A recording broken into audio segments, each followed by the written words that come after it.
So I was wondering, like for the bioregulators, if you're doing any other ones in tandem, like the adrenal one, or are you just trying the pineal one first?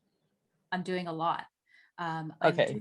I'm doing blood vessel because blood vessel, typically recommend blood vessel with every single peptide protocol because your blood transport, like you need to have your blood healthy, your blood vessels to transport your blood. So blood vessels always in a protocol.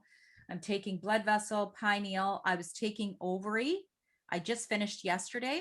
And the reason I took ovary was because I've just done a lot of research on the vaccine and I want to keep my period as long as I can. And I still have my period. I'm still getting it, not always regular, but I'm getting it. And so I wanted to optimize ovary function. I'm taking, oh my gosh, liver.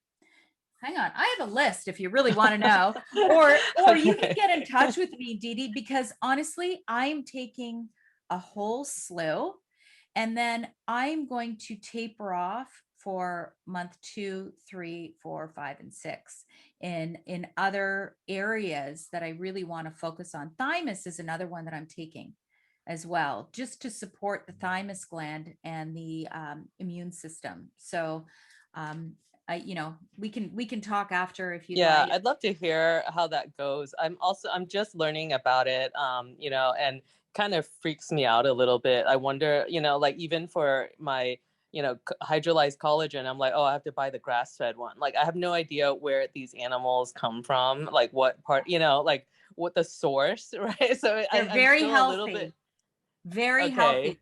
And I know, for those who might be listening who are vegetarians, sorry, but they are animals. They are 12-month-old calves, and they are raised very, very clean.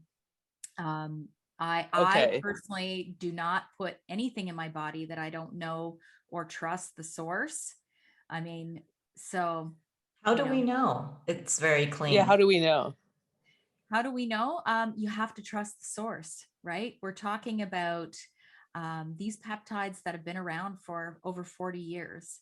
And I honestly, if you look at the ethics of the people who are involved, I don't think that, you know, very, let's say prolific leaders would be taking these if it wasn't clean and a good source. And Dr. Bill does get into that in my podcast with him, and he will with you too, Zora, I'm sure.